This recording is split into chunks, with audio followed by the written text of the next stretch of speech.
Payson, are you up and on and ready? Yes, sir, we are. Okay.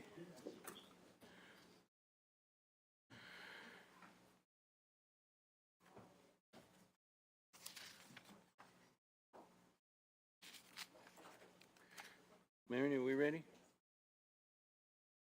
Cool.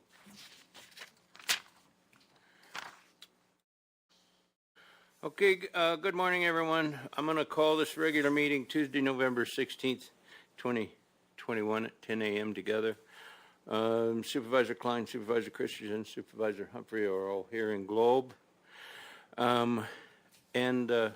Today our invocation will be given by Charles Proudfoot, and prior to that, I would like to do the pledge. And Mr. Sandoval, would you lead us in the pledge today? I pledge allegiance to the flag of the United States of America and to the republic for which it stands, one nation, under God, indivisible, with liberty and justice for all.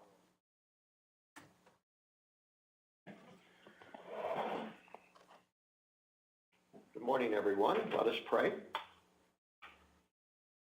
Oh God, our Heavenly Father, we give you thanks for this day and for the opportunities we have to be a unit of government in this world this day. Be with us as we consider our agenda, as we make decisions for the good of the people of Gila County, as we do the routine stuff and the extraordinary stuff, and as we live life into a new way of living post-pandemic. For we ask it in Christ's name. Amen. Amen.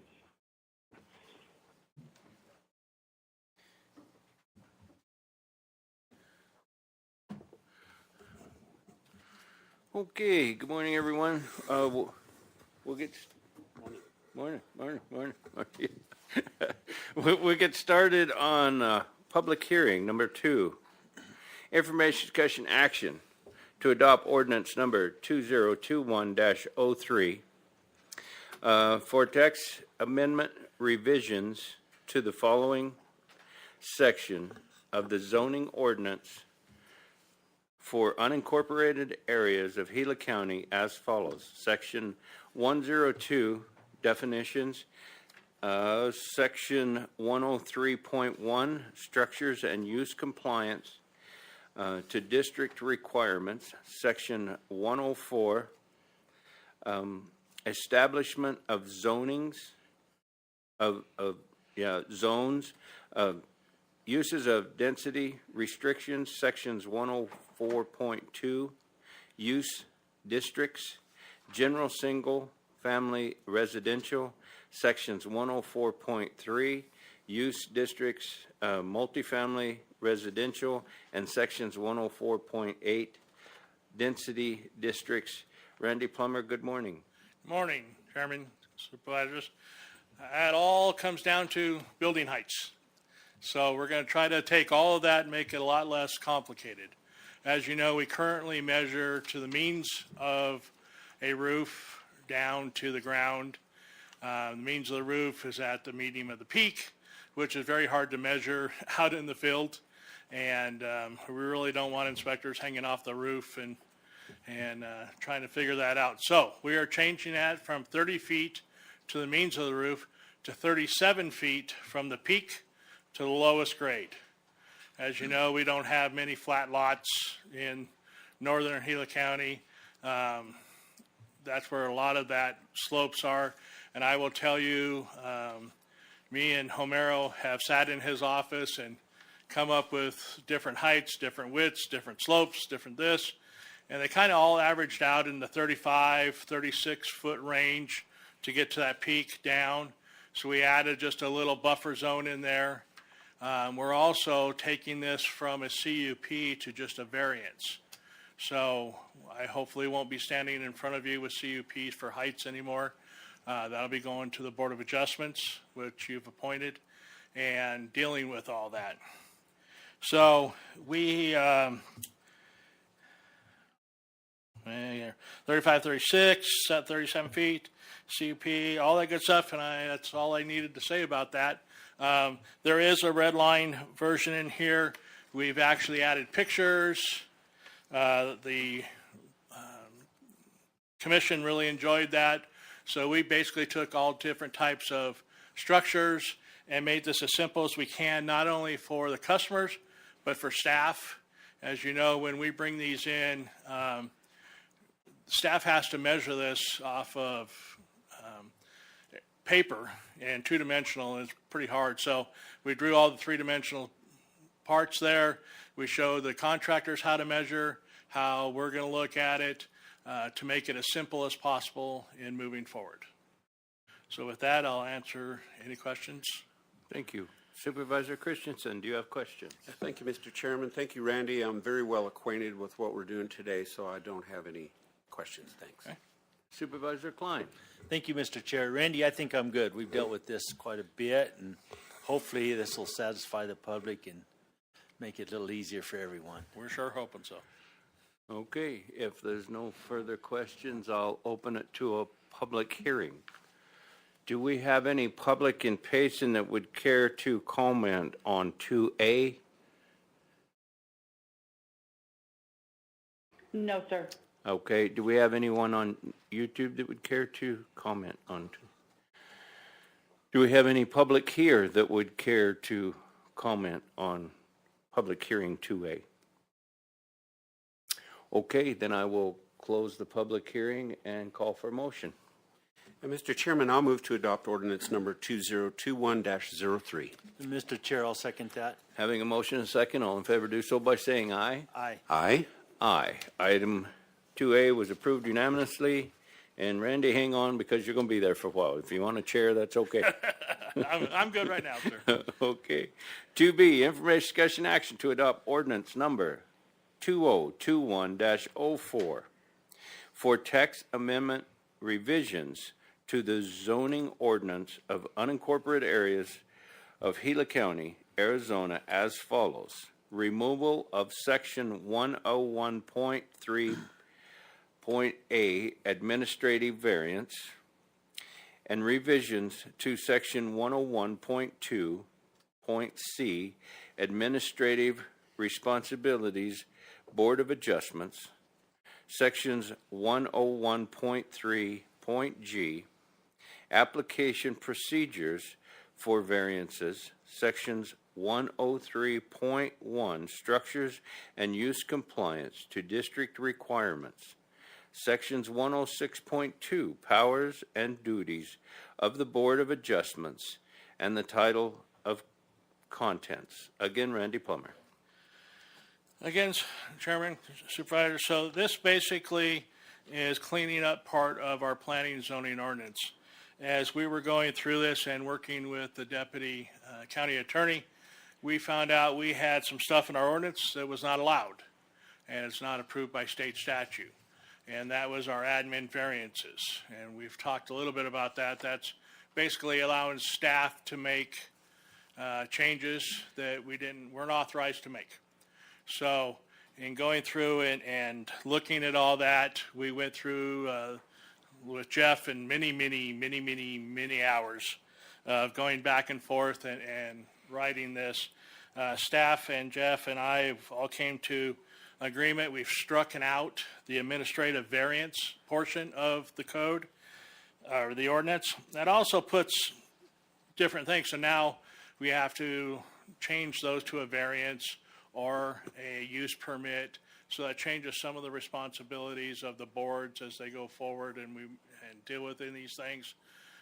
Variance will be Board of Adjustments, use permits are involved there. And as we strike out stuff, if you'll notice, all the numbers change. That's why there's so many sections. All of the paragraphs move, go to a different page, so on and so on. So basically what we were doing here is making our ordinance a little bit more to meet state statute. And I will tell you, we're going to be coming back with more items to work on our ordinance and get more in line with state statute and taking out things that just don't make sense. And we're trying to make it easier, not only for the customers, but also for staff and enforcing and moving forward to make it clear.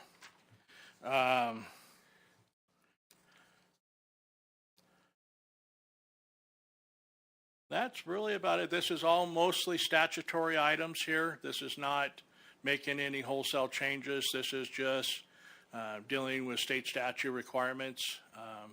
And as the district attorney had found out, we were doing stuff we weren't supposed to be doing. So we're just correcting that at this point. Thank you very much. Supervisor Christensen, questions, comments? Yeah, thank you, Chairman. I have no questions or comments. Supervisor Klein? So Randy, I think it's good we can get in line with state statutes, obviously. Is that going to add any other hurdles to our folks coming in to get permits or whatever? I mean, Yes, but they're required by state statute. Right. In other words, staff used to make decisions that we weren't supposed to be making. right. So now, by us not making those, they have to go through a variance process or a use permit or other process that is in line with state statute. So yes, there are some added hoops that get put in there, but they should have been there all along. And I understand. I mean, we have to stay with state statute. So, I mean, I just, hopefully there's a way you can inform your contractors and people of all that too. So, we're going to be having contractors meetings at the beginning of the year, which we've had pretty good turnout where I invite all the contractors in. I feed them food, so they show up, and we spend a couple hours going through all the changes and get their comments and everything else. Like I said, some of this is just state statute, so we can't right. vary from it. But if they have other opinions, we look at all those and try to move those forward. Thank you, Randy. Yes, sir. Yeah, and hopefully by changing some of these as the height and those natures, we won't be able to have to put in for variances as often as have in the past, because we're making it more streamlined and easier to get the permits, so you don't have to put in for variances because of the height and things of that nature. Is that correct? Correct. Okay, yeah, and on your meetings, owner builders, because there's quite a few owner builders anymore too, isn't there? Correct. Yeah, okay, good. All right, then, if there's no further questions from the board, I'll open it to public hearing. Do we have any public in Payson that would care to comment on 2B? No, sir. Do we have anyone on YouTube that would care to comment on 2B? Okay, do we have anyone here in this office that would care to comment on 2B? Seeing no one, I will close public hearing and I'll call for a motion. Mr. Chair, I'll make the motion to adopt ordinance number 2021-04. I will second. Having a motion and second, all in favor do so by saying aye. Aye. Aye. Aye. Item was approved unanimously. Moving on to 2C.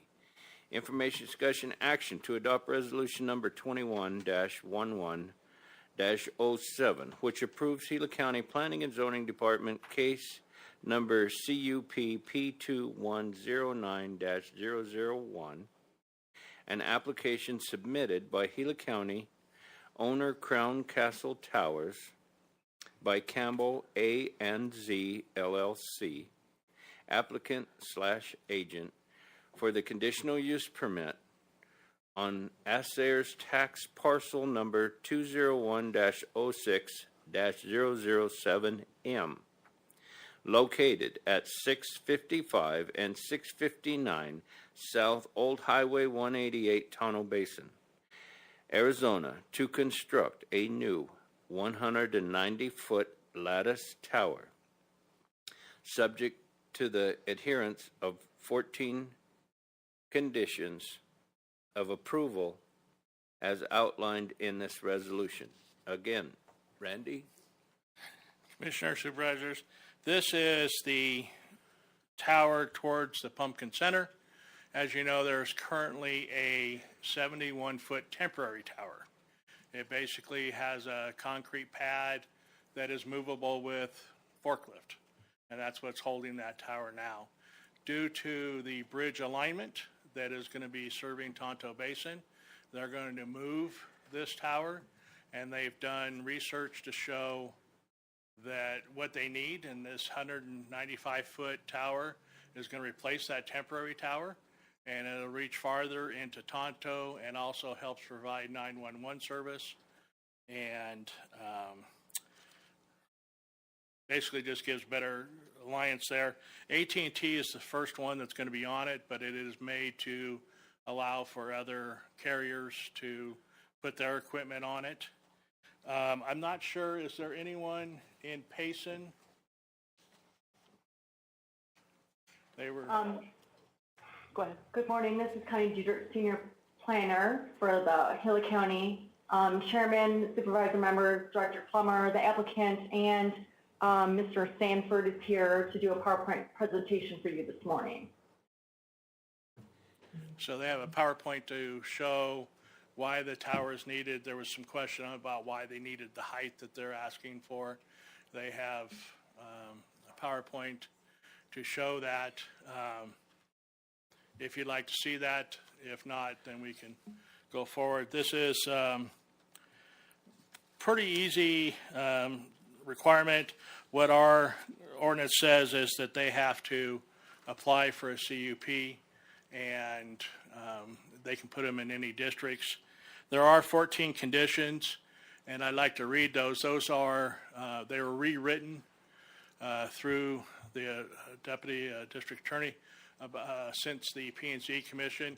They basically say exactly the same thing. I just want to read them so that it's in the record. The CUPP 2109-001 terminates 10 years from the approval date. The approval date is renewable by the chairman of the supervisors. They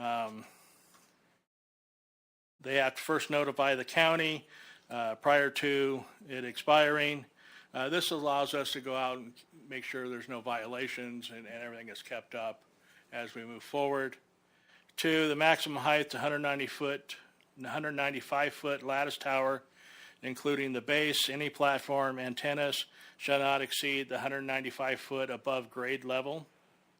3, the 190-foot lattice tower is subject to Gila County zoning ordinances 103.8B2 regarding the fall zone. Applicant and agent must provide structural engineering plans that certify the letter from an Arizona registered engineer that eliminate the need for the fall zone. 4, the development, operation, and maintenance of the 190-foot lattice tower shall be in conformance with the project description and plan set forth in the attachments to the agenda item. ARF 6988, which is on the November 16th, today's meeting, Gila County Board of Supervisors agenda, which are entitled preliminary plans, applicant, and supplemental documents. These attachments are incorporated by this reference as part of these conditions. 5, all building permits that are required to complete the construction of the 195-foot lattice tower shall be obtained within 1 year of the approval date of the CUPP 2109-001. Failure to timely obtain the building permit shall cause the CUPP 2109-001 to be null and void unless an extension of the time has been granted by the Board of Supervisors prior to the expiration date. 6, the 71-foot temporary tower existing shall be removed from the property within 180 days upon completion of the 195-foot lattice tower. The applicant and agent have joint several liability for the expense and the removal. 7, the 195-foot lattice tower shall be removed from the property 180 days if the tower becomes unusable or obsolete. The applicant and the agent have joint and several liability for the expense of the removal. 8, a current lease agreement with Gila County shall be maintained for the life of the 195-foot tower. 9, the applicant and agent shall provide certification that the 195-foot lattice tower is physically capable of accommodating and mounting and deploying of the devices of more than one wireless service provider, and that such co-location will be facilitated by them prior to the issuance of a building permit. 10, all lights shall comply with Gila County outdoor lighting ordinance. 11, public view of equipment, cabinets, and any power plant at the equipment shall be screened and blended into the surrounding environment. 12, Equipment cabinets in any power plant at the equipment shall be secured and vandal-proof. 13, the applicant and agent must abide by all local, state, federal laws that apply to the applicant and agent.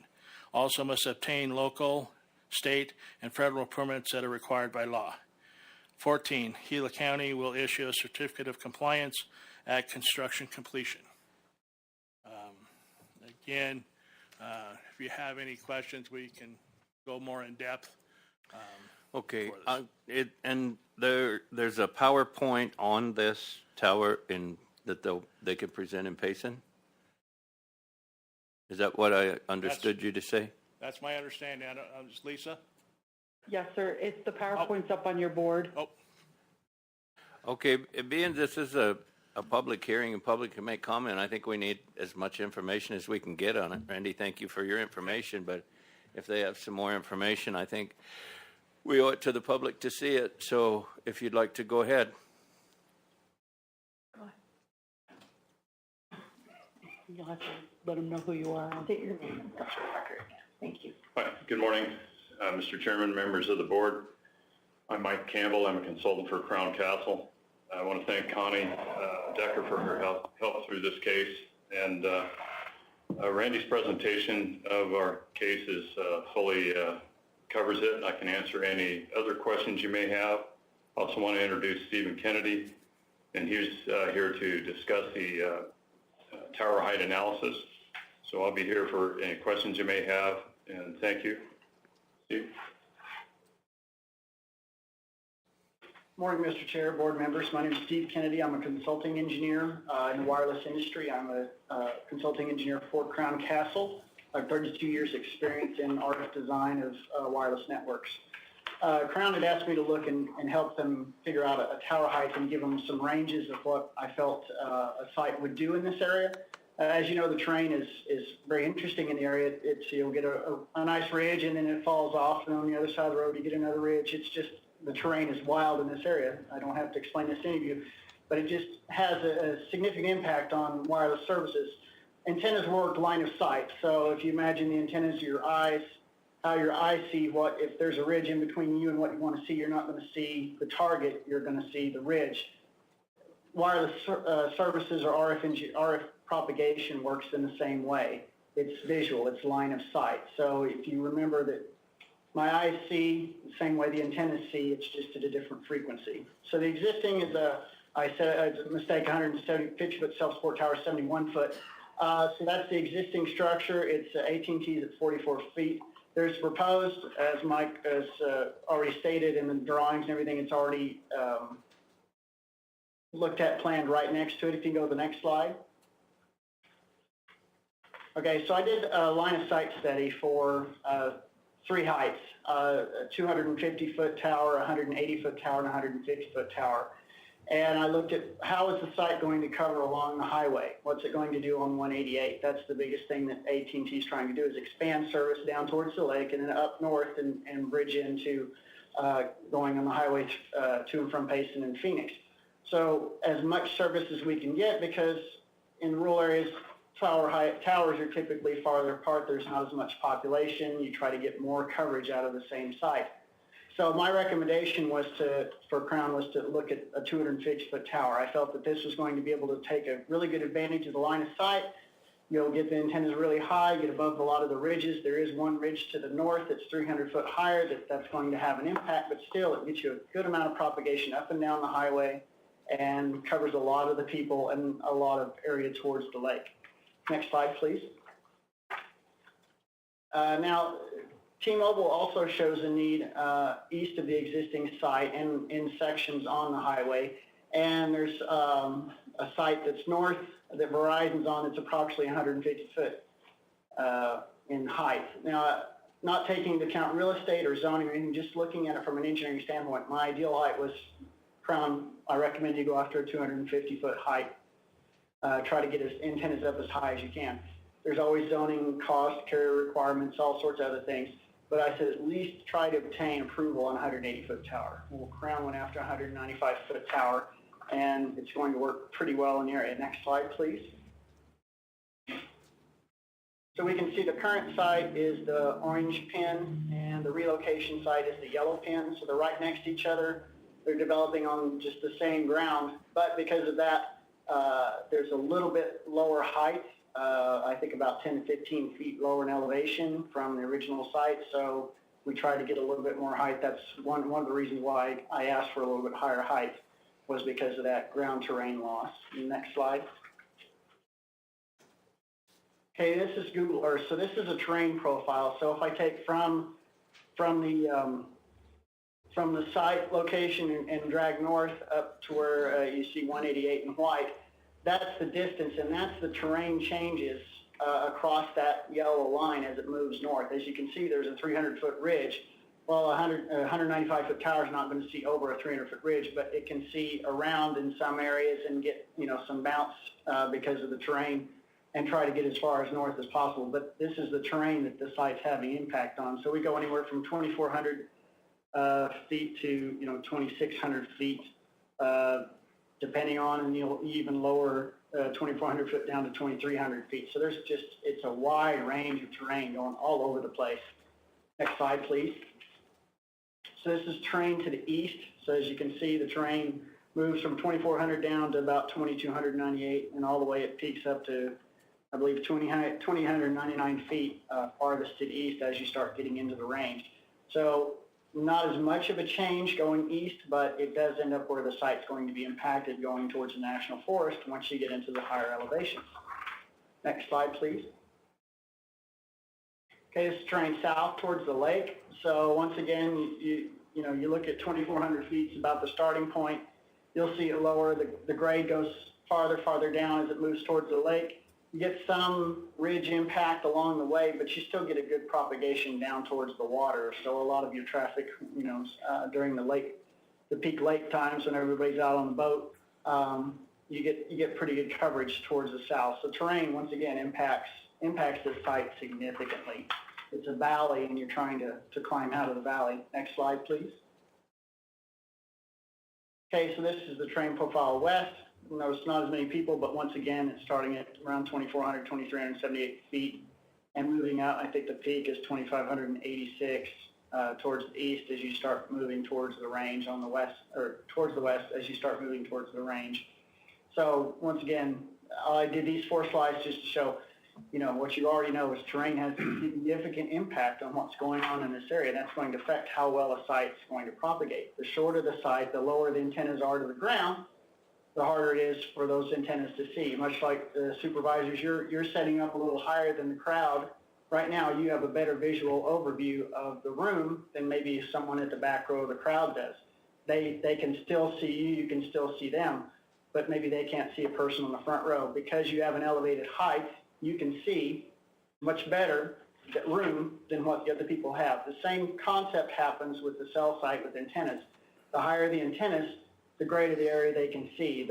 The ability to see the customers or the mobiles is much more efficient, and it's a line of sight. Next slide, please. Okay, so this is Route Metrics. So this is a company that goes around once a quarter, or they actually do it all year long, but they drive test wireless networks across the country. So they're out driving. They hit Arizona about once a year, once every year and a half.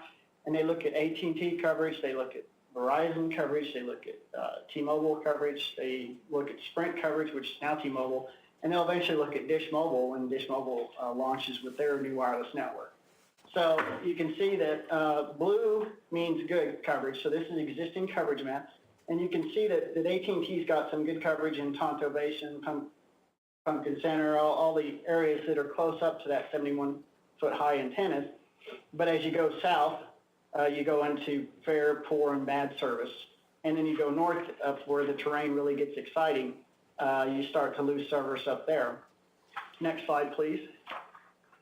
Another one is throughput, or ability to process calls, or you're downloading a website, or how fast is it, or is you're watching YouTube and it's buffering, whatever. This is a way to look at throughput, and that's another metric, is how fast is the speed. So blue is fast speed, yellow is fast, red slow, and orange is moderate. As you can see, while you have coverage, the processing capability or the speed of that, for the mobiles within that coverage is very low. As you move down towards Tonto Basin, it's slow. I mean, there's just not enough capacity there. There's not enough coverage there to make throughput happen. So you're getting buffering of your streaming video. You're going to get slower website downloads. You're going to have your email's not going to come in as well. This is just things that happen whenever we have lower coverage, lower throughput. Next slide, please. This is AT&T's website, so this is out on the internet. So this is what they post, is what their coverage is. You can see that there's a lot of green, which means off-net coverage or other coverages that are not quite as good, or it's not AT&T. While that site's doing its job in an area, it's not doing a great job. It's still lacking. You can see that from the capacity. So while the website says there's coverage, yes, there's coverage. It's probably not going to be that great, because you get away from that site more than 3/4 a mile away in that terrain environment at that low height, you're not going to get a lot of service. Next slide, please. This is the last map. The rest of the maps are pretty much just backup addendum of what Verizon's doing in the area, T-Mobile, et cetera.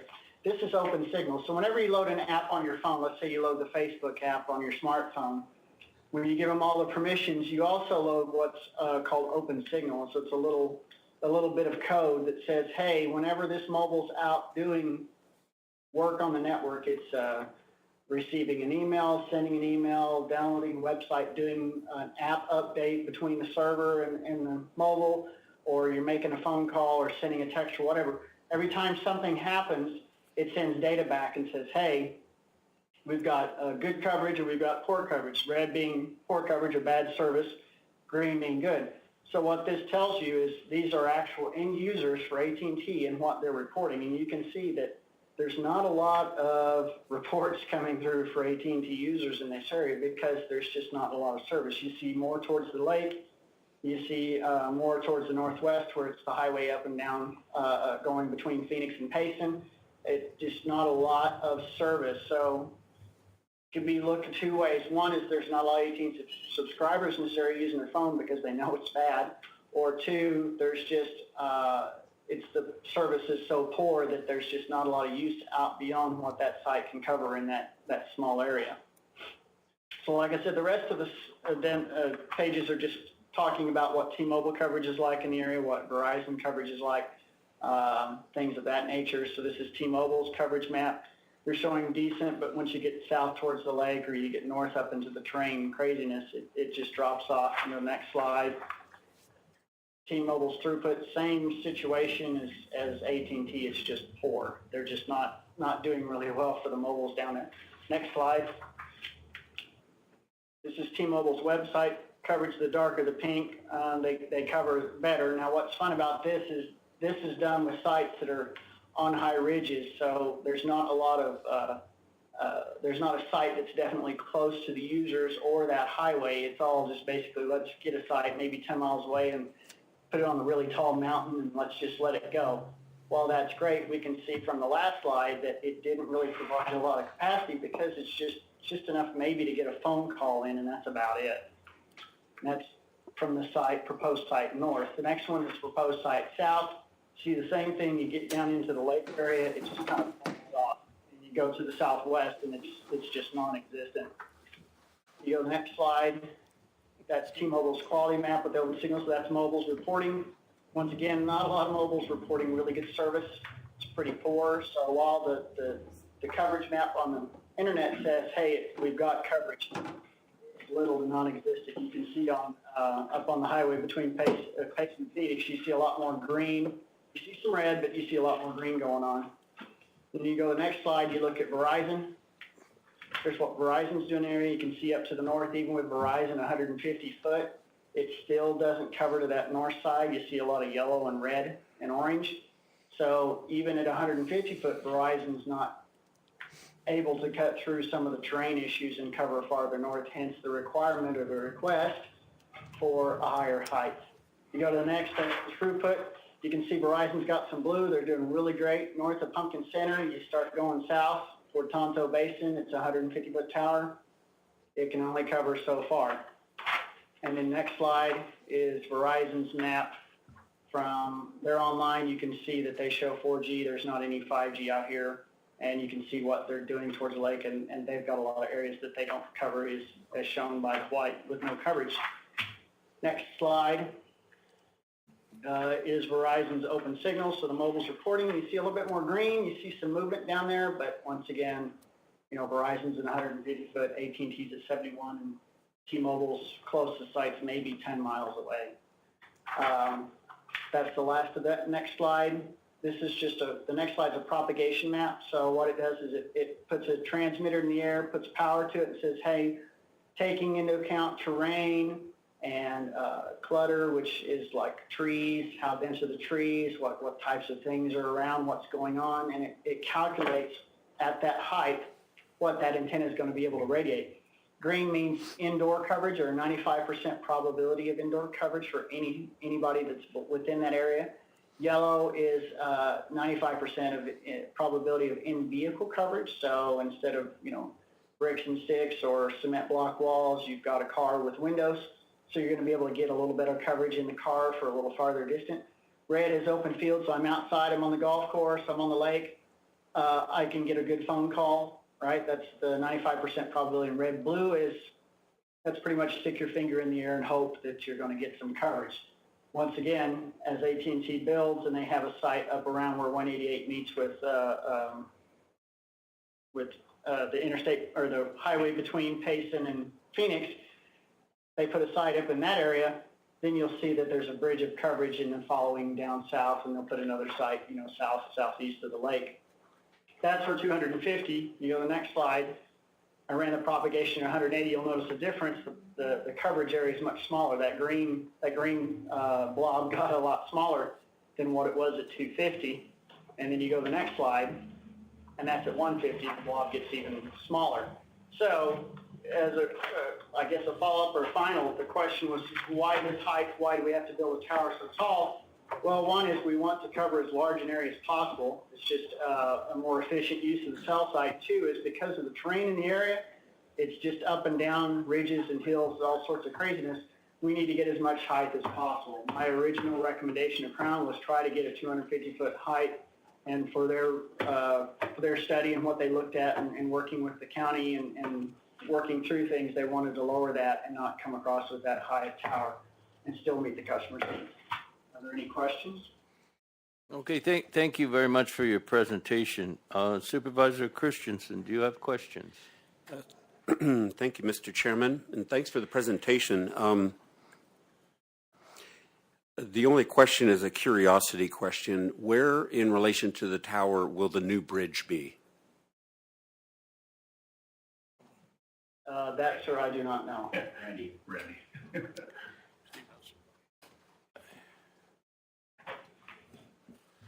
Morning, Mr. Chairman. Supervisor Christensen, the new tower is going about where the road turns up to go to the Forest Service admin site. It's moving west, probably 125, 150 foot. The existing tower, the bridge will start about 30 foot west of where the existing tower is, or east, I'm sorry, at probably 20 to 30 foot lower elevation. Oh, okay. The top of that hill's coming down. So there's probably no expectation that the bridge will affect the tower performance?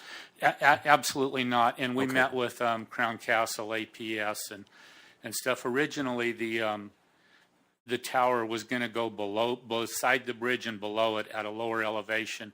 We realized we had room to keep it up top without affecting anything to do with the bridge, and relocated it there. All right. Thank you. That's all I have. Thank you. Supervisor Klein. So this one might be for you again, Steve. Yes, sir. So they've got 180 days, is that correct, to remove the old tower? 180 days once the new tower is done. So is that going to hinder us at all for the construction of the bridge, or are we looking at that far out for the beginning construction? Mr. Chairman, Supervisor Klein, I don't believe so. That's just a condition that community development has put in. I believe that they'll do all they can to get it done in a timely manner, not to cause delays and cause them charges for 4 delays. But no, it won't affect it. We're looking at the clearing and grubbing, taking a few months, things like that. They're going to start work early. I think they were just waiting on this approval, but they will start work before the bridge actually starts construction. Them and APS, there has to be utility relocations before we can start work. Okay, thanks, Steve. Thanks, Steve. That's it, Mr. Chair. Okay, yeah, I have a question. I guess I would like to know who has reserved space on this new tower?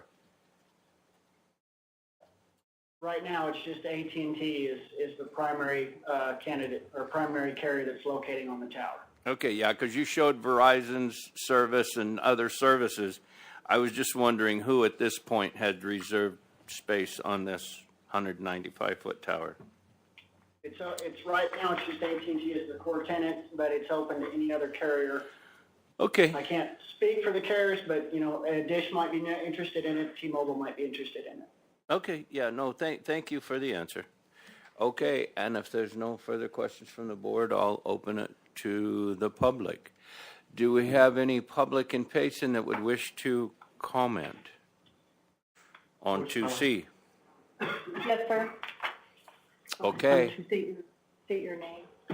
My name is John Wisner. I'm the fire chief of Pine Strawberry Fire District. I just want to encourage the Board of Supervisors to look really closely at approving these sort of towers and communications. The future of the fire service and our ability to communicate inside of our rigs depends highly on wireless communications, particularly AT&T and their FirstNet service build out. As FirstNet builds out for first responders, it's going to be critical for us to be able to communicate in times of disasters. So I encourage the support of these sort of projects. Thank you very much. Is there anyone else in Payson that would care to comment? Anybody else? No, sir. No, sir. Okay, thank you. Is there anyone on YouTube that would care to comment on 2C? And is there anyone here in this Board of Supervisors hearing room that would care to? And that is a no. So I will close the public hearing and call for a motion. Mr. Chairman, I'll move to adopt resolution number 21-11-07. Mr. Chair, I'll second that.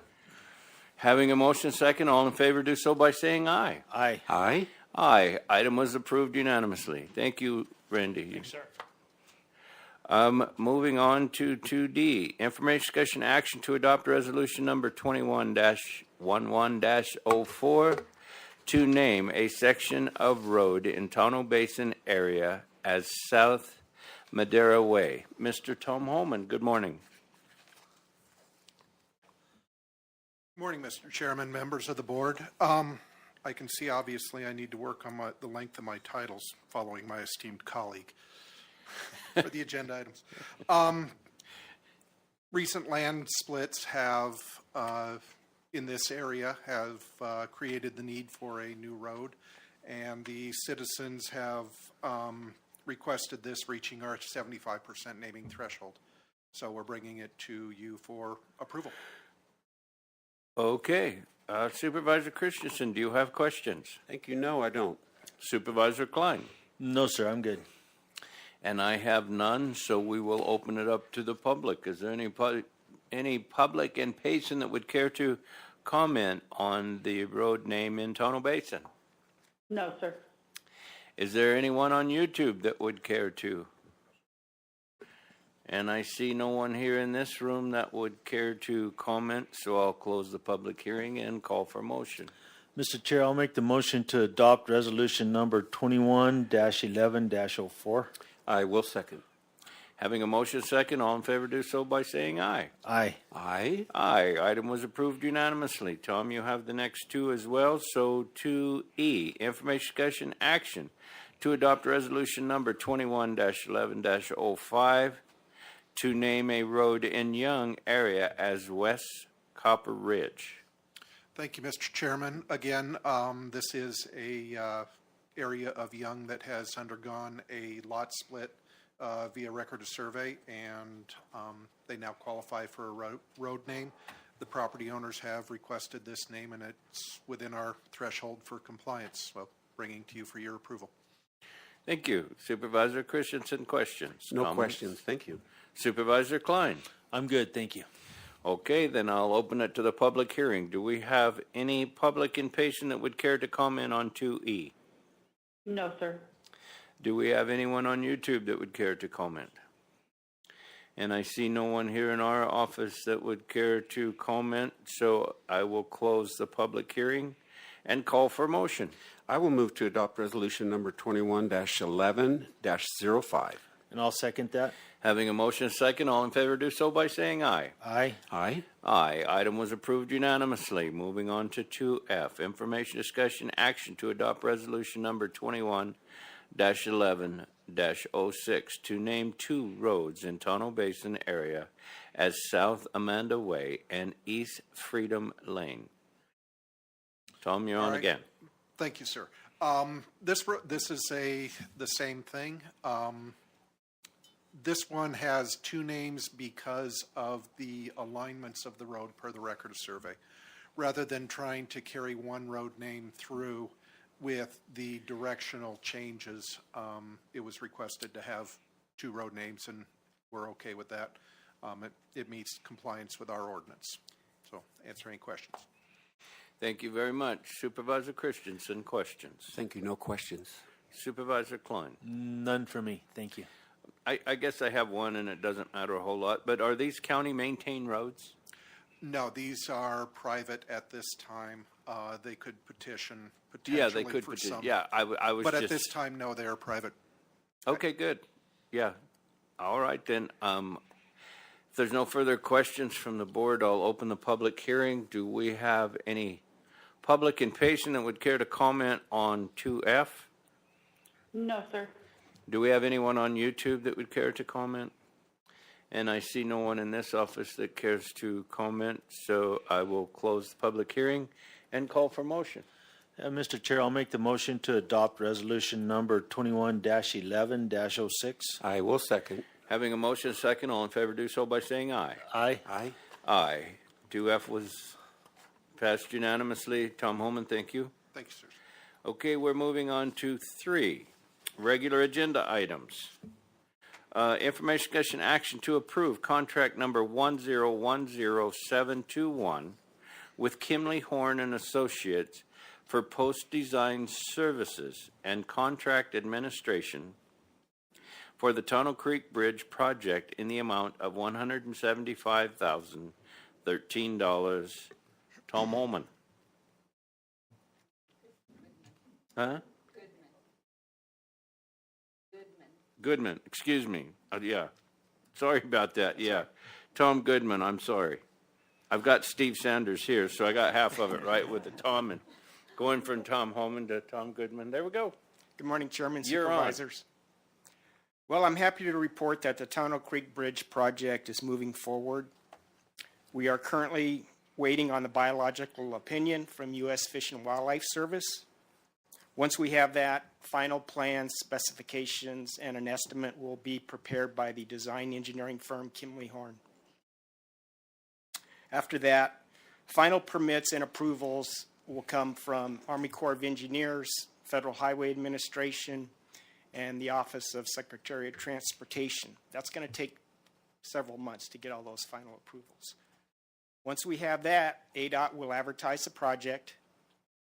As part of the build grant, Gila County is responsible for entering into an agreement for post-design services and construction administration services with an engineering firm.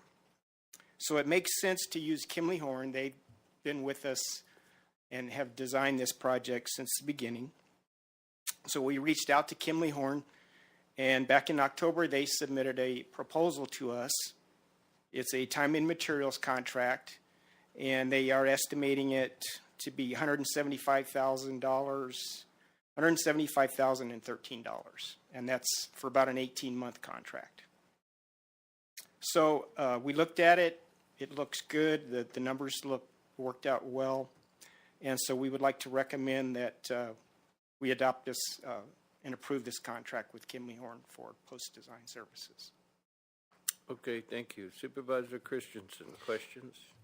Thank you, Mr. Goodman. So this money, though, is part of the original amount of money that the bridge is costing, and it's not in addition to that. It's not in addition, is it? Yeah. Yes, sir, it is part of the build grant. Oh, okay. Thank you. That's all I have. Supervisor Klein? Tom, thank you. I guess exactly what are they going to be doing when you say post-design services? Okay, great. I'm glad you asked that, sir. Thank you. So they broke down their work task. So it starts with the partnering pre-construction meetings. They attend those. They answer questions. They respond to contractor RFIs, requests for informations throughout the life of the project during construction. They'll be reviewing shop drawings and submittals on shop drawings. And that includes things like bearing pads, girders, abutment reinforcement, pier reinforcement, deck reinforcement. There's just a whole list of things that they have to look at and approve, and they have to stamp those approvals. And so it's a lot of work on their part. At the end of the project, they'll be providing as-built drawings, final record drawings for the project, and that'll become a final record. And then they just provide general contract administration throughout the 18-month project. Okay. And then another question, the biological opinion from Fish and Wildlife Service. And you're thinking how long out? We should have had it in early November. We got word that it's taking long. This is a very complex biological opinion that's coming from them. So as of right now, they're saying it's going to be a couple of more weeks. We're looking for it hopefully this week, maybe next week. It's just, we just keep getting updates from ADOT. ADOT is in close contact with Fish and Wildlife Service. We really have to get the biological opinion, and then from that, they will build the environmental mitigation measures, which go into the specifications. Once we get that, then we can submit for all our final approvals. So when those environmental mitigations come through, do you anticipate any difference in the contract cost? No, we don't. We have a pretty good idea of what the environmental mitigation measures will be. We don't anticipate any big surprises. It's going to be what we typically see for environmental mitigation measures. You know, it still amazes me when this all started back quite a while ago, how we kept thinking it's kind of shovel ready. Yes, and here we are still. But thank you for all that. I appreciate it. Yes, sir. Thank you, Mr. Chair. Yeah, I have questions, but it's not on this item. So we'll just go ahead and if there's no further questions, I'll call for a motion. Mr. Chairman, I move to approve contract number 1010721 with Kimley Horn and Associates for $175,013. Mr. Chair, I'll second that. Having a motion and a second, all in favor do so by saying aye. Aye. Aye. Aye. Item was approved unanimously. Going on to regular agenda item 3B. Information discussion action to adopt resolution number 21-11-01, which authorizes the execution of amendment number 3 to an intergovernmental agency, agreement, file number 1GA-JPA 10-231-I, between Gila County and the State of Arizona Department of Transportation for the construction of pedestrian sidewalk along Main Street in Central Heights area. Tom Goodman again. Thank you. Got it right that time. Thank you, Mr. Chairman, Supervisors.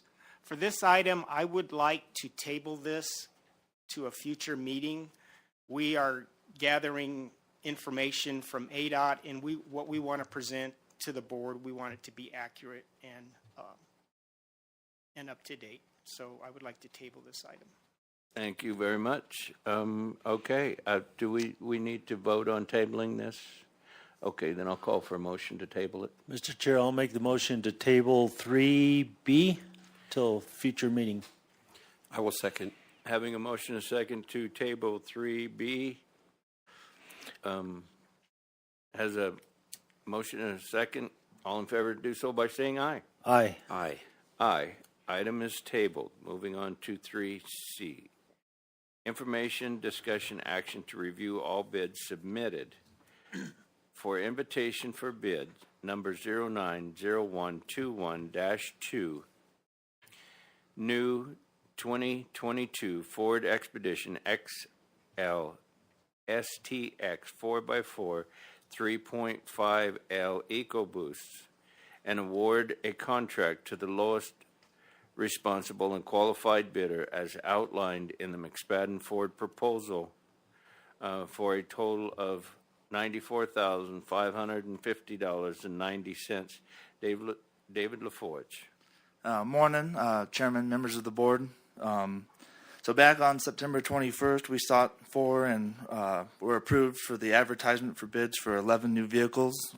These were for such departments like BOS Admin Services, IT Facilities, and Motor Pool. And we have since received and carefully reviewed each of these bids and would like to seek approval to award these contracts to each of the lowest bidders and proceed with the purchasing of these 11 new vehicles. So I'll take any questions if you have any. Okay, Supervisor Christensen, any questions?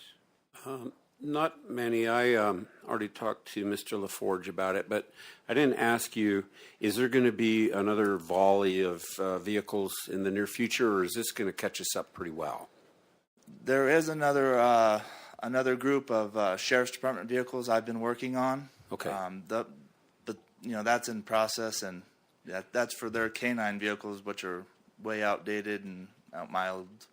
So. And a lot of these vehicles you told me that we're doing, it seems like we're buying a lot of vehicles, is because we have been on hold not buying vehicles for a while, and we're trying to catch up. Yeah, it's my understanding that we've kind of fell behind in past years, and we're just trying to get caught up and get our fleet up to date and in a safe working order. So. Okay, thank you, David. Supervisor Klein. Thank you, Mr. Chair. So where are these vehicles going, David? These two expeditions, one's being purchased for the BOS Admin Services, and then his vehicle is going to trickle down to floodplain, and we're going to get rid of two floodplain vehicles for that one. And the other expedition will be going towards our motor pool rental fleet. Okay. And then, are we still sticking with like when vehicles get about 200,000 on them, they're rotated out and auctioned off? Is that kind of still what we're looking at? Yeah, our VRP, which is our vehicle replacement plan, we have three basic criteria we look at. 200,000 is our max for mileage, 20 years on time, and then when the cost of the vehicle costs more than the cost of the cost of the maintenance on a vehicle costs more than the cost of a new vehicle. So we take those three into account, and with those three numbers, we come up with a number. So based on that number, and it's kind of like golf, the lowest score is the one that wins or that we get rid of. So we base our numbers on that and determine which vehicles we feel need to be replaced. So how many vehicles do we keep in our motor pool? Right now, as of last June when I ran my last report, which it should still be the same, 309 is what we had. Okay. Yeah, I get questioned a lot about vehicles, so thank you, David. No problem. Okay, if there's no further questions, I'll call for a motion. Mr. Chairman, I will move to award a contract to McSpadden Ford in the amount of $94,550.90 for invitation for bid number 090121. And Mr. Chair, I'll second that. Having a motion and a second, all in favor do so by saying aye. Aye. Aye. Aye. Item was approved unanimously. Moving on to 3D, information, discussion, action to review all bids submitted for invitation for bids number 090121-3. 3 new 2022 Ford Explorers XLT 4x4 2.3L EcoBoost and award the contract to the lowest responsible and qualified bidder as outlined in the Santan Ford proposal for a total of $109,071.96. Again, Mr. LaForge. So these two vehicles, one's going to be going to IT. That's going to replace their vehicle that's extremely high mileage and kind of unreliable at this point. And the other Explorer will be going to the motor pool rental fleet. I'll now take any other questions you may have. Supervisor Christensen. Thank you. I don't have any questions. Supervisor Klein. I think I'm good. No, one thing, David, just to point out, Tom Jones Ford is in Show Low, right? I don't think so. I thought Where they that at? was down in the valley, They in the valley? but I'm not 100% sure. So on the only that. local one we have bidding on this is McSpadden Ford, though, right? Yes. Okay, thanks. Mr. Chairman, can I ask another question? Sure, you can. Well, thank you. Go right ahead. Given that, do we give any preferential treatment for locals, like a certain percentage within? We don't. Not to my knowledge. I'm not really sure how it's done, but I think they kind of advertise it out there, and whoever wants to bid on it has, it's kind of up to them if they want. But I'm not 100% sure on how they do the bidding process. Okay. Is that even something that we would be able to do? Okay, yeah. A question needs to be answered, and Mayor, go ahead. Thank you, Mr. Chairman, members, supervisors. We do not have a preference on suppliers. It's open bid. It's not allowed by law. Okay. We don't give preferential treatment to local bidders. Okay. Thank you. Thank you very much. Okay, if there's no further questions, I'll call for a motion on 3D. Mr. Chair, I'll make the motion to award a contract to Santan Ford in the amount of $109,071.96 for invitation for bids number 090121-3. I will second. Having a motion and a second, all in favor do so by saying aye. Aye. Aye. Aye. Item was approved. Moving on to 3E. Information discussion, action to review all bids submitted for invitation for bid number 090121-1, one new 2022 Ford F-150 XL 4x4 Super Duty Cab 6.5 bed, and award a contract to the low responsible and qualified bidder as outlined in the McSpadden Ford proposal for a total of $37,834.87. Again, Mr. LaForge. So this vehicle here will be purchased for facilities. It's a long-needed truck that they need many of, but for now, this is the one we've chosen to go with for now, so I'll take any questions. Supervisor Christensen, questions? Thank you, no. Supervisor Klein? No, I'm good, Mr. Chair. Okay, if there's no further questions, I'll call for a motion. Mr. Chairman, I move to award a contract to McSpadden Ford in the amount of $37,834.87 for invitation for bid number 090121-1. Mr. Chair, I'll second that. Having a motion and a second, all in favor do so by saying aye. Aye. Aye. Aye. Moving on to 3F, information discussion action to review all bids submitted for invitation for bid number 090121-2. 5 new 2022 Ford Escape AWD 2.0L EcoBoost and award a contract to the lowest responsible and qualified bidder as outlined in the Tom Jones Ford LLP proposals for a total of $165,102.13. Again, Mr. LaForge. So these 5 Ford Escapes are going to be will go into our motor pool for rentals. They're just replacing high mileage, older vehicles that we currently have in our motor pool. I'll take any questions now, if you have any. Supervisor Christensen. Thank you. No, I don't. Supervisor Klein. I'm good. Thank you, David. Okay, and by rental, you say these are just not like one seat owner. They're just in a motor pool, so if someone needs a car, then these cars are available, if not already taken by someone else. Is that correct? Yes, that's correct.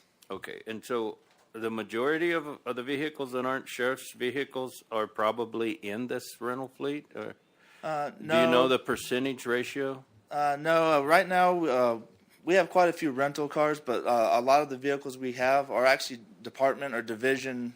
Well, fleet Vehicles? owns them, but they kind of hang on to them. So Okay.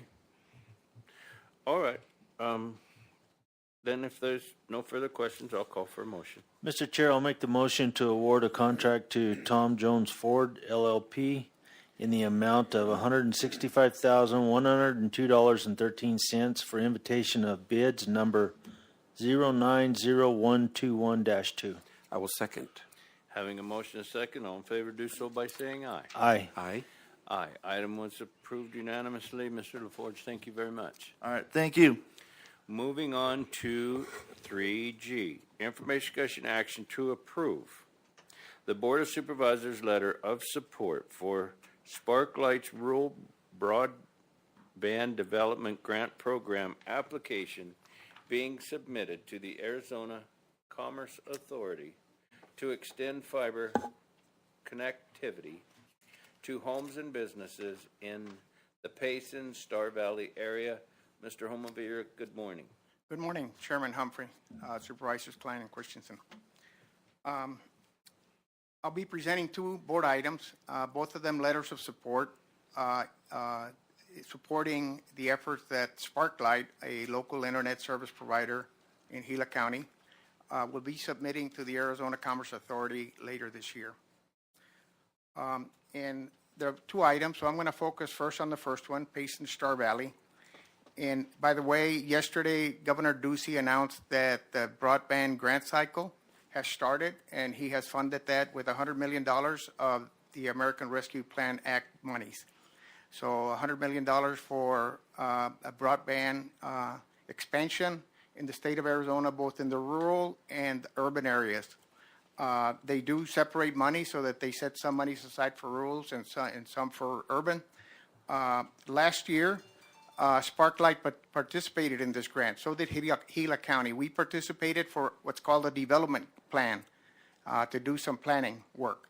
Sparklight actually participated in this and was awarded monies for infrastructure for the actual work itself. And with that money, they were able to put a fiber link between Cholo and Payson. So that middle mile portion of the internet has been completed, and Sparklight would like to move forward. So one of the things that they will be doing is they will be submitting a grant to expand broadband services in the Payson Star Valley area. Basically, one of the things that they told me was to all addresses and all demographics in the Payson Star Valley area to be competitive with internet service providers in the Phoenix area. In other words, he wants to bring the rural broadband services to be competitive both in speed and cost to what is being done in the Phoenix area. Those are a conversation that Ken Connor from Sparklight shared with me. The project that he's proposing for Star Valley and Payson is in the millions of dollars. The rural grants have a limit of $10 million per grantee. Folks that are eligible are internet service providers like Sparklight. The only one that we know that is participating in broadband expansion in Gila County as of right now is via the grant opportunity is Sparklight. I would propose that if others come forward and ask for our letter of support, that we treat them the same way. We're supporting the expansion of broadband in Gila County. We're not necessarily supporting Sparklight. But in order to expand broadband in Gila County, here's an opportunity for us. Sparklight is willing to do this. And so Arizona Commerce Authority will determine if their proposal is valid and appropriate and competitive. It is a competitive, all the rural counties are trying to expand broadband. Actually, Sparklight has projects in other counties as well. So this is a letter of support to make sure that Arizona Commerce Authority understands that we're in favor of broadband expansion in Gila County, in this particular case, in Payson and Star Valley. I'll point out that if you were to look at the population trends for Gila County that are historical trends, as well as the forecast for population growth in the next many years, 35 years, you see a stagnant or almost negative population growth in Gila County over the next 35 years, according to the state of Arizona's Department of Administration. In the Payson Star Valley area, there is some growth. And I think the expansion of broadband into all addresses and all demographics in Payson Star Valley will certainly assure that and provide healthy growth. So with that, I would like to take questions, and I would like to ask you to support this letter of support that is in front of you in behalf of Sparklight, or to support Sparklight in behalf of their grant submittal to Arizona Commerce Authority. Thank you very much. Supervisor Christensen, do you have questions? Yeah, thank you, Mr. Chairman. Thank you, Homero. Yeah, I absolutely support this. This is the future. This is what we need to do. So writing a letter of support is an obvious partnership that we should do. This is likened to 100 years ago or less, where rural area of America received electricity or telephone lines or roads for access. So this is the future, and it absolutely needed. Good to see it coming. Thank you. Thank you. Supervisor Klein. Mr. Chair, thank you. Homero, thanks. One thing I really think we do have to focus on too is that support letter for other companies if they're going to pursue grant money. This was just brought to my attention not very long ago, actually, from another provider that did not participate on some grant money in order to establish an internet service. So I see where it's feasible that, Sparklight or whoever it is, I'm not just saying Sparklight, but they get this grant money, which is all of our tax dollars, that money is, to put these internet services in, and then they compete against the services that are also already there and charge us a lot of money for it. So we do definitely need the broadband in the rural areas, but I would like for us to stay focused on the fact if there's other companies that need letters of support, we support them as well, and go from there. So thank you for all you do in the broadband side, Homero. Yeah, just thank you, Homero, for continuing to push helping getting broadband better established in Gila County. And so if that's all, I'll call for a motion. Yeah, Mr. Chairman, I'll move to approve a letter of support for the Sparklight's Rural Broadband Development Grant Program application for the area of Payson, Star Valley, as presented. And Mr. Chair, I'll second that. Having a motion second, all in favor do so by saying aye. Aye. Aye. Aye. Item was approved unanimously. Moving on to 3H, information, discussion, action to approve the Board of Supervisors letter of support for Sparklight Rural Broadband Development Grant Program application being submitted to the Arizona Commerce Authority to extend fiber connectivity to homes and businesses in the Tonto Basin area. Again, Homer Villa, good morning. Good morning. Thank you.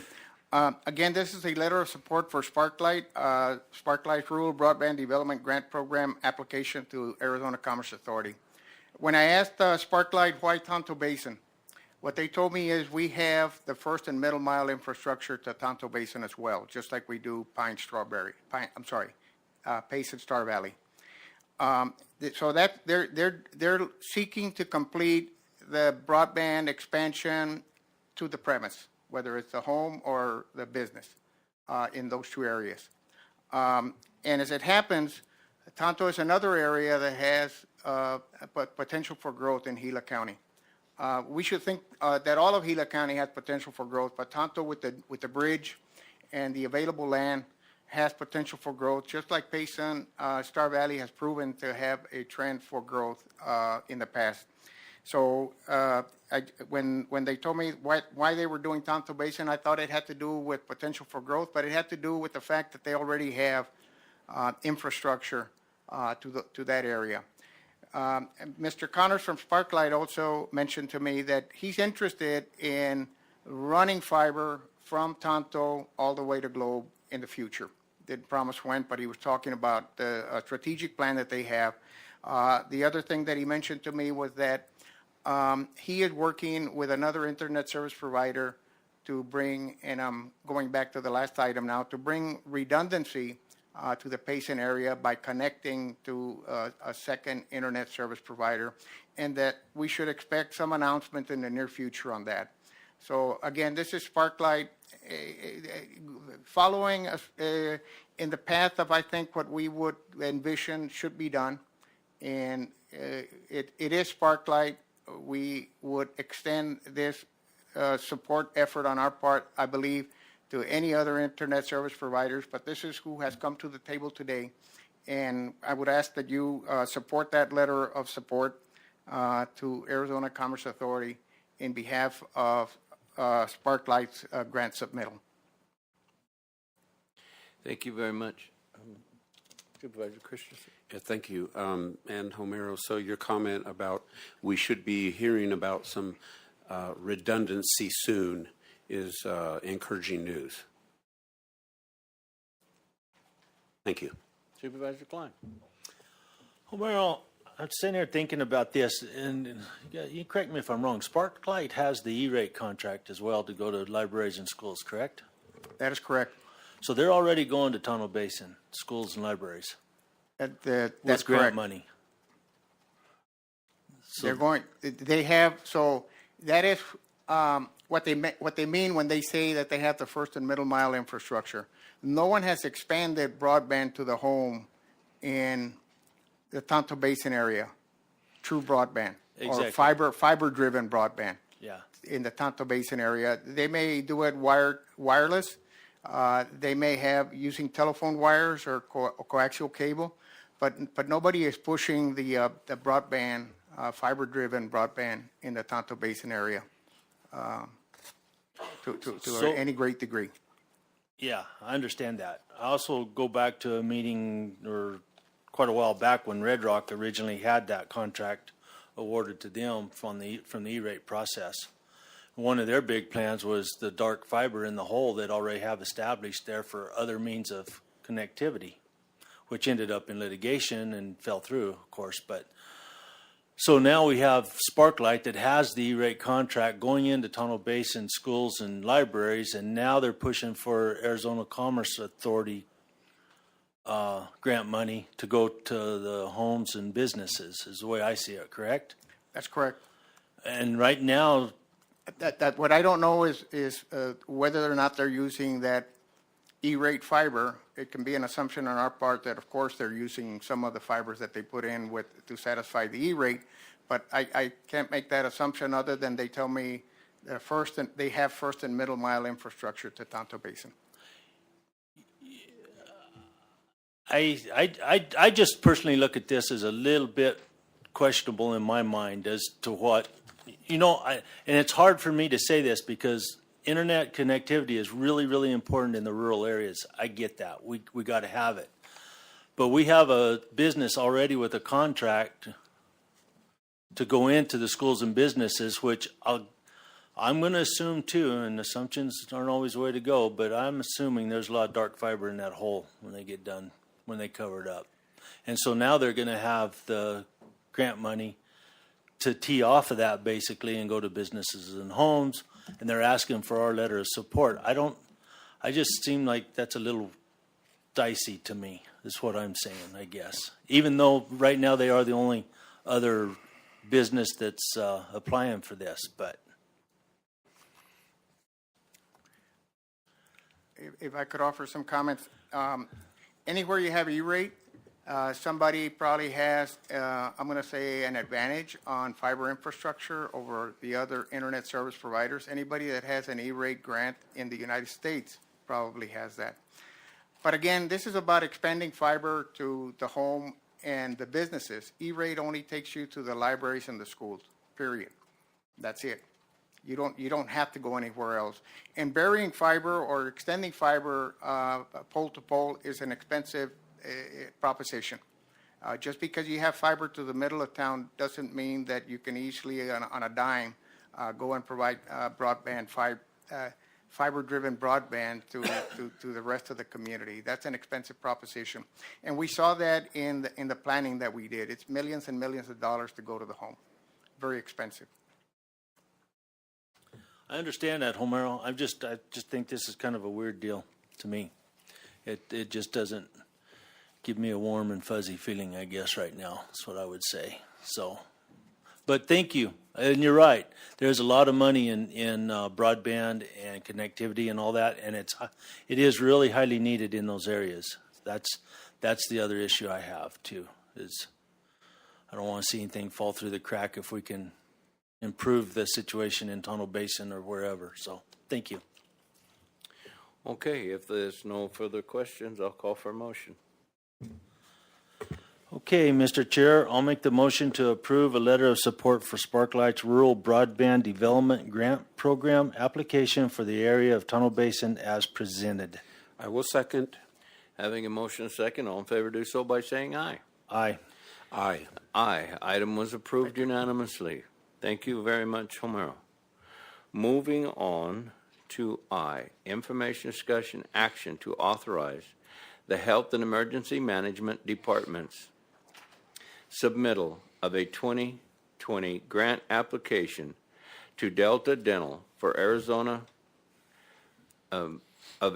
Foundation in the amount of $30,000 to provide services to an underserved population of children, their parents, pregnant women, and seniors in Gila County who are uninsured for the period of January 1st, 2022 through December 31st, 2024. Mr. O'Driscoll, good morning. Good morning, Chairman and members of the board.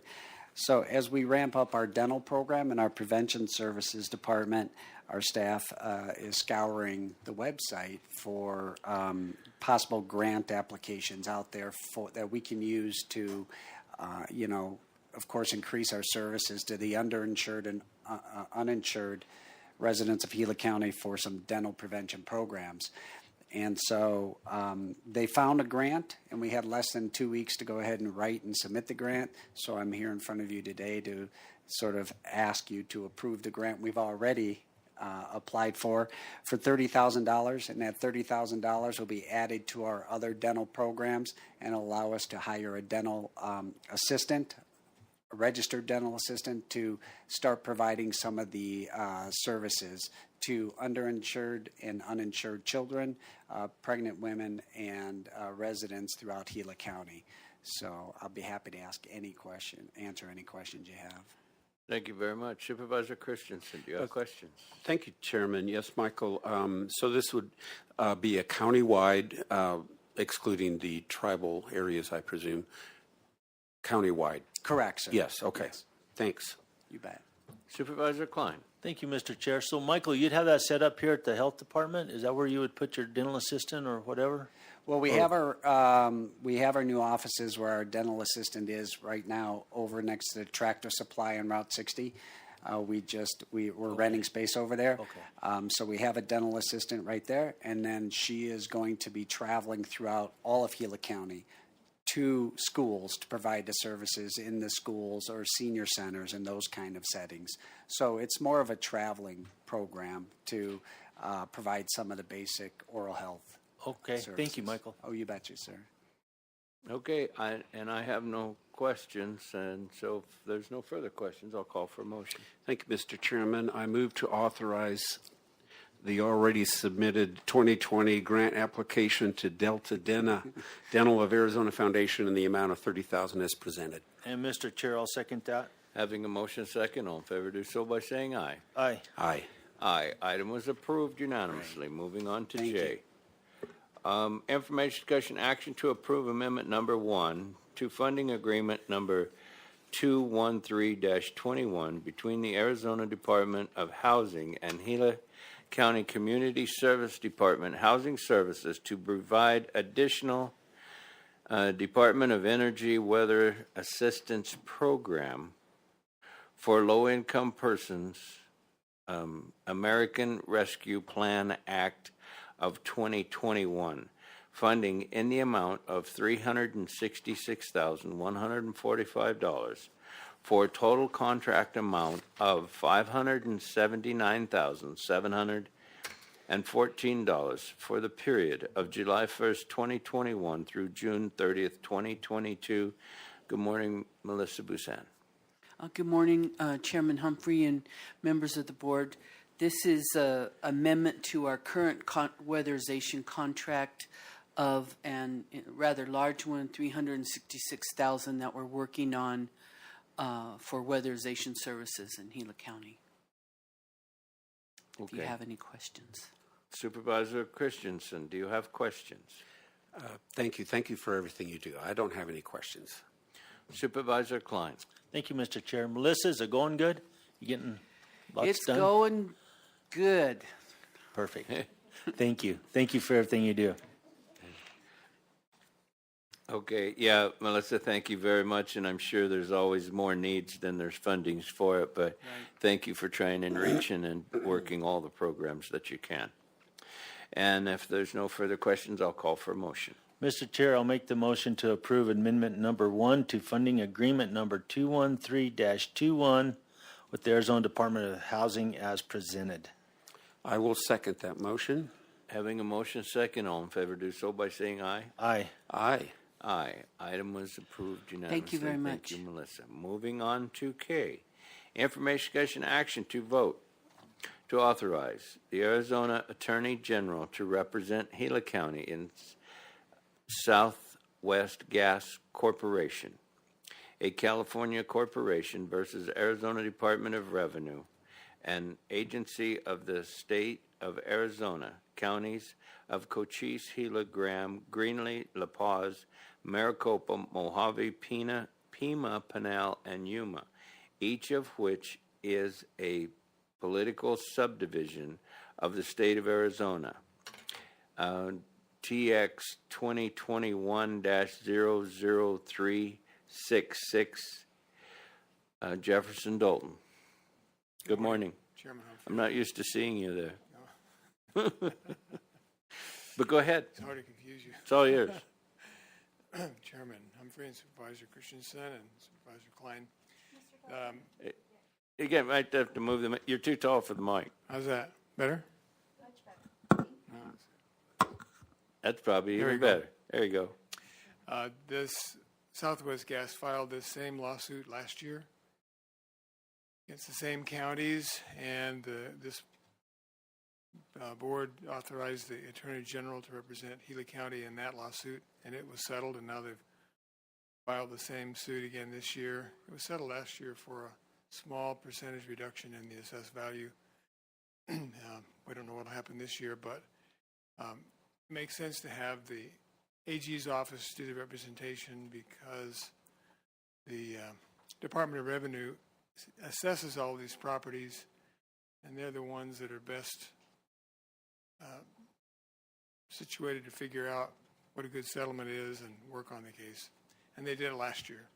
So we recommend that the board approve the AG's office to represent the county again this year. Okay. If you have any questions, I'll Supervisor Christensen, do you have questions? Thank you, Chairman. No, I don't have any. Supervisor Klein. Thank you, Mr. Chair. So, Jeff, as a gas company, they have the ability to self-assess. That's the issue, right? well, the ADOR, the Department of Revenue, assesses the gas company's properties in each of these counties. Rather than Gila County assessing Southwest Gas property, we don't do that. The Arizona Department of Revenue assesses them for our county and the other 6 counties as well. And then they send them the assessment, and then they appeal that. Okay, and so they've appealed it again this year. They appealed it again this year. Okay. Thank you, Jeff. Okay, if there's no further questions, I'll call for a motion. Okay, Mr. Chairman, I will make a motion, a lengthy motion. I move to authorize the Arizona Attorney General to represent Gila County in the Southwest Gas Corporation, a California corporation versus the Arizona Department of Revenue, an agency of the state of Arizona, counties of Cochise, Gila, Graham, Greenlee, La Paz, Maricopa, Mojave, Pima, Pinal, and Yuma, each of which is a political subdivision of the state of Arizona, TX 2021-000366. Mr. Chair, I'll second that. Having a motion and second, all in favor, do so by saying aye. Aye. Aye. Aye. Item was approved. Thank you. Thank you very much. Okay, moving on. Information, discussion, action to approve the One Arizona distribution of opioid settlement funding agreement and approve the Gila County attorney to sign the 2 pending settlement agreements with 3 opioid distributors, McKesson, Amerisources, Bergen, and Cardinal, and 1 opioid manufacturer, Johnson & Johnson. Again, Jefferson Dalton. Morning, Supervisor Humphreys, Chairman Humphrey and Supervisors Christensen and Klein. We came to you last year 2 times in executive session to discuss this matter. You probably remember it. On October 6, 2020, the board instructed the county attorney's office to proceed forward with the settlement of this matter, and now it's reached the point where the proposed settlements are just about to be finished on a national level. And there's 3 agreements, actually 4 agreements. The one that we're mainly involved in is the distribution agreement. When the money comes to Arizona, it will be distributed in a certain fashion, and that's described in that long title, One Arizona Distribution of Opioid Settlement Funds Agreement. And the reason to try to get all the counties and the cities and the towns to agree is because the amount of settlement dollars we get increases with the number of local government units that are in agreement. And right now, there's 103 local government units. That's all the counties and cities and towns in the state. And 100 out of the 103 have already signed on to this agreement. So there's Gila County and 2 cities that have not yet signed the agreement.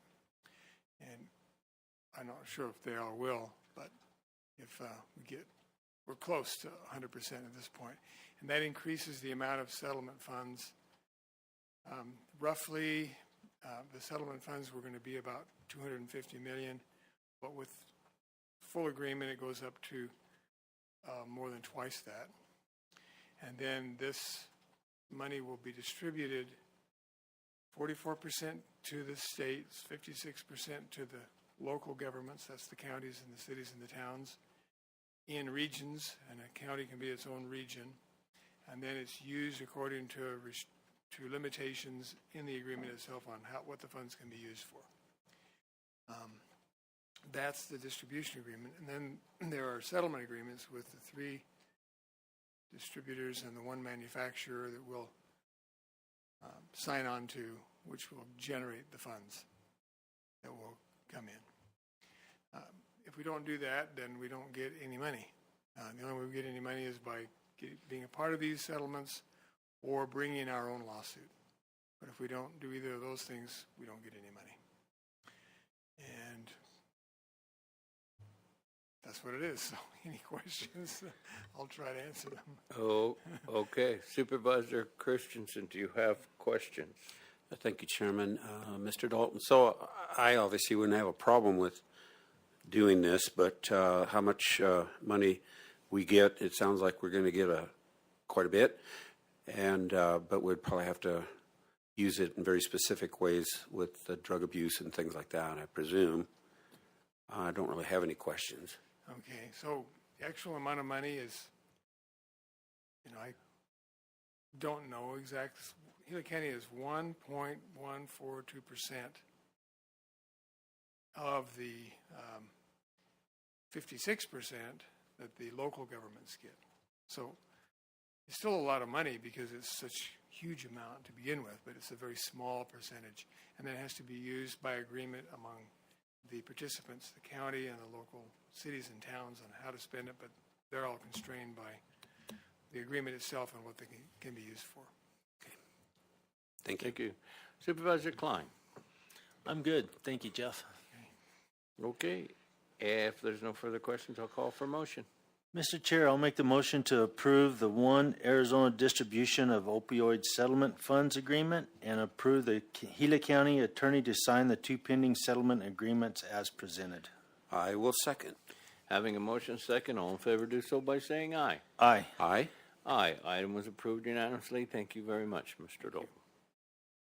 Okay, moving on to M. Information, discussion, action to adopt resolution number 21-11-02 in support of a grant application in the amount of $12,200 that is being submitted to the San Carlos Apache Tribe by the Pine Strawberry Fire District, authorizing Gila County to act as a physical agent for the PSFD and agreeing to accept funding from the San Carlos Apache Tribe on behalf of the Pine Strawberry Fire District. Mayor Springer, good morning. Good morning, Chairman, members, supervisors. We have an audience up in Payson, Chief John Wisner. So I'd like to turn the time over to him to talk about this grant and the approval of the resolution. Okay. Good morning. Good morning, Board of Supervisors.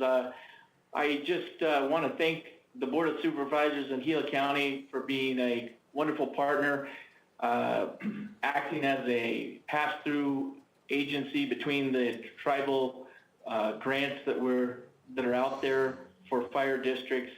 And once again, I come to you and ask that you support this project and act as a pass-through agent for those funds for the fire district.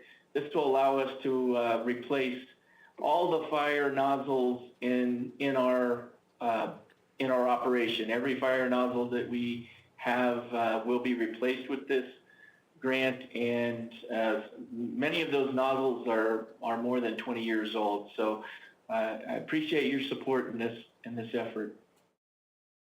Okay, thank you very much. Is there any questions, Supervisor Christensen? Thank you. No, I don't have any questions. Any, Supervisor Klein? No, I'm good. Yeah, we're happy to do this for you and think it's a great program that's helping our first responders. And if there's no further questions or comments, I'll call for a motion. Mr. Chairman, I move to adopt resolution number 21-11-02. And Mr. Chair, I'll second that. Having a motion and a second, all in favor do so by saying aye. Aye. Aye. Aye. Item was approved unanimously. Moving on to N. Information, discussion, action to adopt resolution number 21-11-03 in support of a grant application in the amount of $32,512.67 that is being submitted to the Gila River Indian Community by the Water Wheel Fire and Medical District, authorizing Gila County to act as a physical agent for the Water Wheel Fire and Medical District and agreeing for Gila County to accept funding from the Gila River Indian Community on behalf of the Water Wheel Fire and Medical District. Mayor Springer. Thank you again, Mr. Chairman, members, supervisors. And again, up in Payson, we have Chief Ron Settlemeyer, and I'd like to turn the time over to him so he can talk to you about this grant. Yes. Good morning. Good morning, Mr. Chairman and members of the board. This is the first time that our fire district is looking to take advantage of the Prop 202 funding from gaming contracts in the state of Arizona. We, like all other fire districts in the state of Arizona, are suffering from lack of funding for major projects. Inflation is eating up our readily available monies that we collect from taxes every year. So projects to purchase new equipment or improved equipment or replace equipment that is no longer usable depends almost entirely on receiving grants. So this is a very important project for us to purchase a new cardiac monitor, a state-of-the-art cardiac monitor for our paramedics to use in the treatment of our patients in the field. And so I encourage this opportunity for you to act as our agent to pass through these funds if we get awarded the grant through from the Gila River community through the county to our fire agency to purchase this valuable needed medical piece of equipment. Any questions? Thank you very much. Supervisor Christensen, do you have any questions? Yeah, thank you, Chairman, and thank you, Chief. I have no questions. Supervisor Klein? I'm good, Mr. Chair. And I have no questions or comments, so I will call for motion. Mr. Chair, I'll make the motion to adopt resolution number 21-11-03. I will second. Having a motion second, all in favor do so by saying aye. Aye. Aye. Aye. Item was approved unanimously. Thank you, Mary. Thank very you, much. and thank you for attending, And thank you, Chiefs. first responders, for taking advantage and helping with the work you do. Going on to O, information discussion action to accept American Resource Plan Act Public Lands Counties allocation and using a portion of these funds to authorize a $1,000 one-time pay adjustment to all eligible Gila County employees to be included with the payroll on 11/24/2021. Mary Springer. Good morning again. It's I'm on a roll, so we'll keep on going. As you know, the American Rescue Plan dispersed lots of money. One of the elements of the American Rescue Plan was $1.5 billion to public lands counties, and that Gila County is one of those. There's a lot of federal land here that we don't get property taxes. So out of those funds, we're asking as a priority to distribute $1,000 per employee, eligible employee, as a way to thank them for being with the county, to recognize our employees as our vital assets, and to utilize those funds to kind of keep them here. We've been bleeding something terrible as far as public works employees, sheriff's deputies, even in finance. I can't hardly attract anyone. So we want to show our employees that we do appreciate them. They are our valued assets. And so we're asking the Board of Supervisors to approve a one-time pay adjustment. And we've got the figures. We've showed you in each department what those amounts are. And this funding, which is additional PILT funding, I believe we're getting somewhere north of $5 million. So it should well cover the salary adjustment for employees. So we're asking the board to approve this, and I'll answer any questions. Okay, thank you. Supervisor Christensen, do you have questions? Thank you, Chairman. Thank you, Mary. The way it was explained to me is that this is, we're receiving more money this year than we have in the past. And so what to do with it. And so the decision was to try and benefit our employees. And, that's correct. But this will go through the normal process, and the taxes and all that will be taken out of it. Okay. And what is a eligible or qualified employee? What does that mean? Mr. Chairman, Supervisor Christensen, that is all active employees, part-time and full-time, not statutorily compensated employees like yourselves. It does not include temporary workers. So it won't include the board? Unfortunately, no, it won't include the board. Well, I just wanted to know whether I was voting a raise for myself. So probably, yeah, I'm glad it's not including the board. So, okay, that's all I have. Thanks. Supervisor Klein. Thank you, Mr. Chair. So what's the overall cost of this for this $1,000? What, $500,000? Mr. Chairman, Supervisor Klein, it's $731,196.43.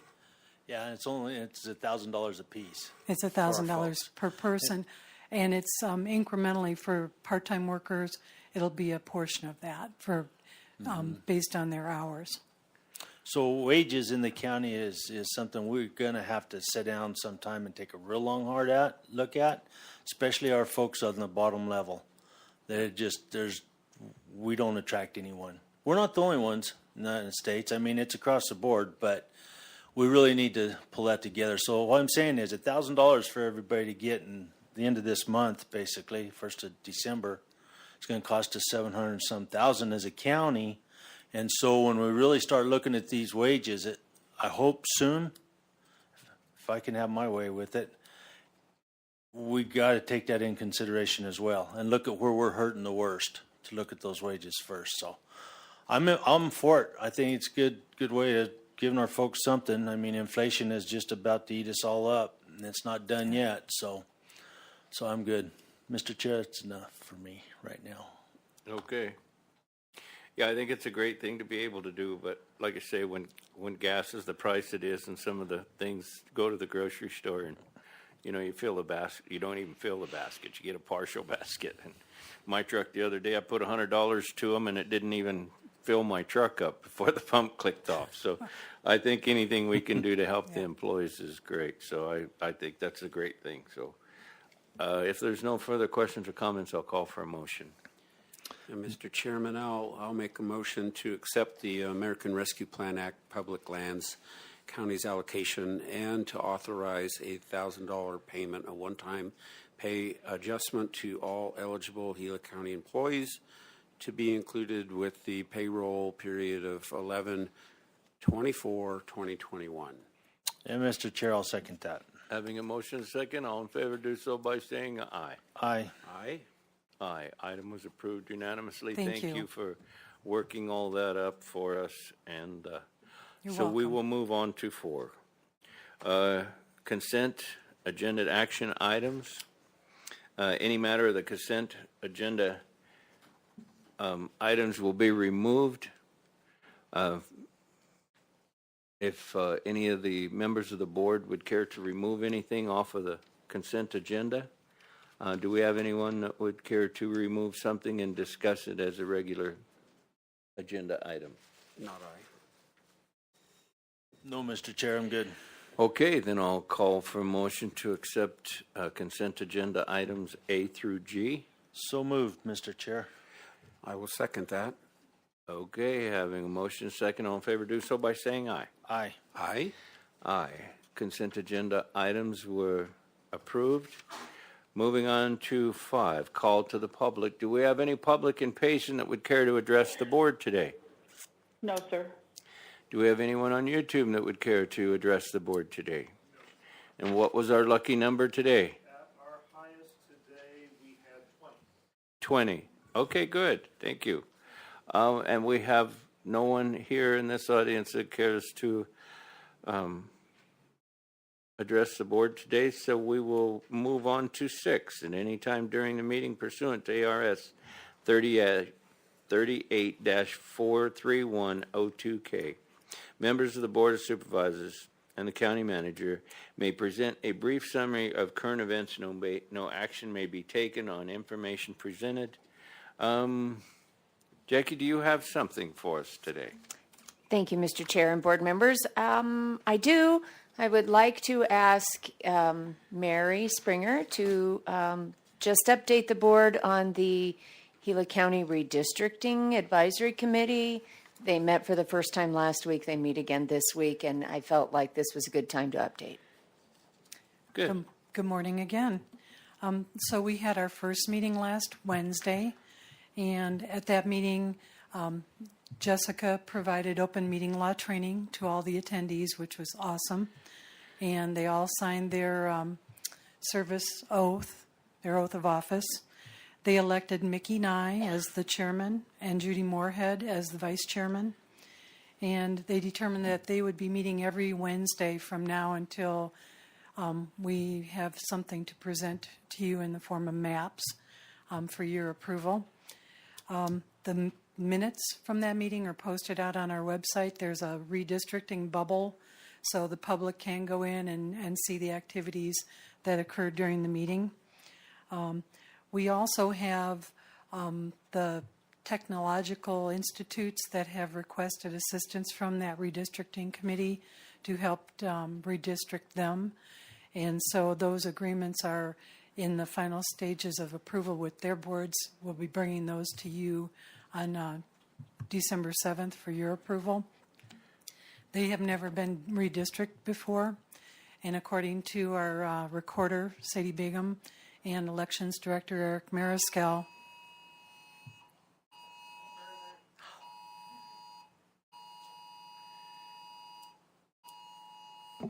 Jeff, could you put that on stun, please? Thank you. Go ahead, Mary. Now, there's an Attorney General's opinion, which was, I believe it was Bruce Babbitt back in, no?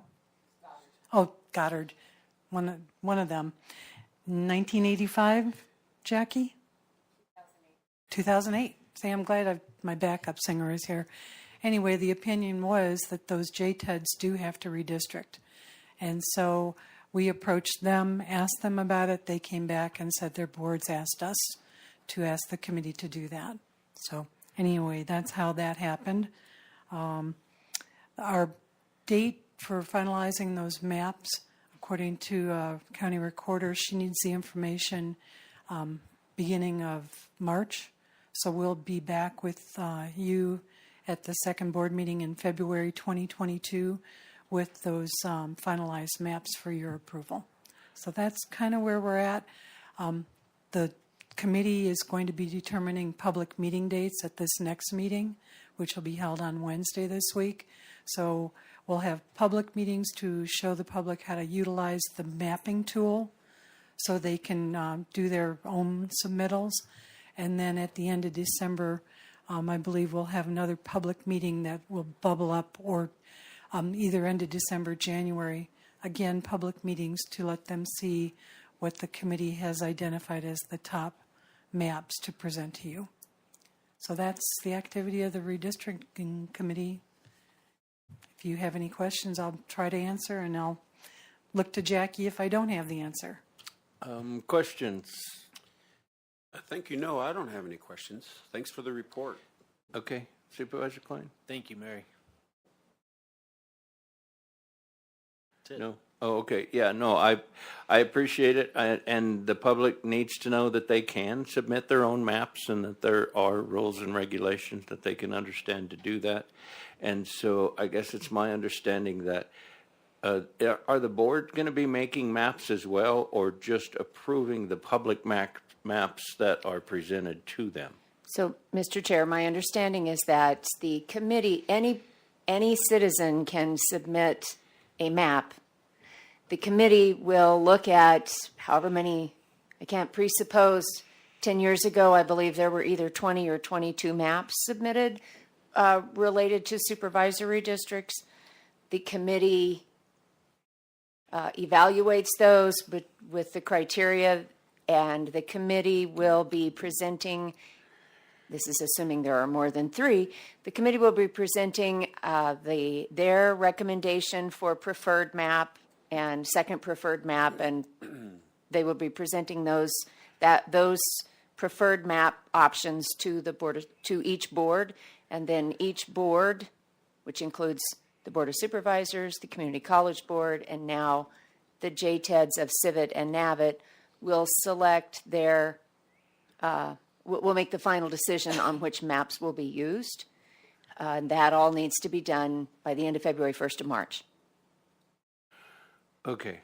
So the committee is just there to go over the maps that are presented by the public. So the committee They is... are not creating any maps of their own. Anybody on the, as a committee, they do not, as a committee, create a map. Okay. Although any citizen, which includes the committee members, can present a map, the committee as a whole is there to ensure that there is public information out there about the process, present the preferred maps to the public, and put the maps through the criteria before they make a recommendation to the board. Okay, good. Yeah, no, I knew a lot of those answers, but for like the Yes. people on YouTube and things, I wanted them to know that it's an open deal. They're welcome to participate and how to participate. And by all means, please do participate, because it's something that's going to be there for the next 10 years. And so.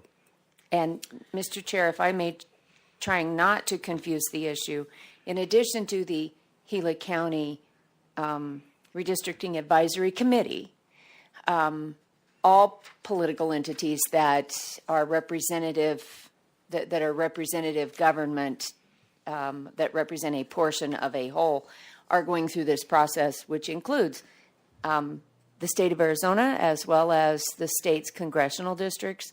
And that particular effort is called the Independent Redistricting Commission. And they are in the process now of gathering public input on their proposed maps. I believe there's a public meeting that will be available on Zoom as well as in person in San Carlos. I believe it's this evening. They have a whole list on their website of public meetings that any public can participate in. I believe their only other in-person meeting in Gila County is on maybe December 2nd in Payson. So I just want to make sure that you all are aware of that as well as put that out there. There's a different process going on for different, in this case, that would be legislative and congressional districts. And all of this is on our website, correct? That is not on our website. That is on the Independent Redistricting Commission's website. Okay, so don't go to our website if you didn't get that information, because you're not going to get it on our website. But you are going to get the county mapping on Yes. our website Yes. and instructions on how to do that on our county website. Thank you very much. Thank you. Mr. Thank Chair, you very much. Let me, if I could ask Jackie one question. Okay, So go ahead. Can we link those two websites together on ours? So we could, Mr. Chairman, Supervisor Klein, we could do a press release that included links to the Independent Redistricting Commission. We're trying to keep some separation because we do not want to further confuse the public regarding which committee or commission is approving which set of maps. So we can certainly put a news item that includes that information. It's also been pretty heavily advertised through the governor's office and the state legislature. Okay, thanks. Okay. I'm sorry, and Eric is correcting me. This is only Tuesday. The meeting, the IRC meeting in San Carlos is tomorrow at 6. And the Not IRC today. meeting is? Independent Redistricting Commission. Okay. Congressional districts, basically. Congressional and also state legislative Yeah, districts. that's right. Okay.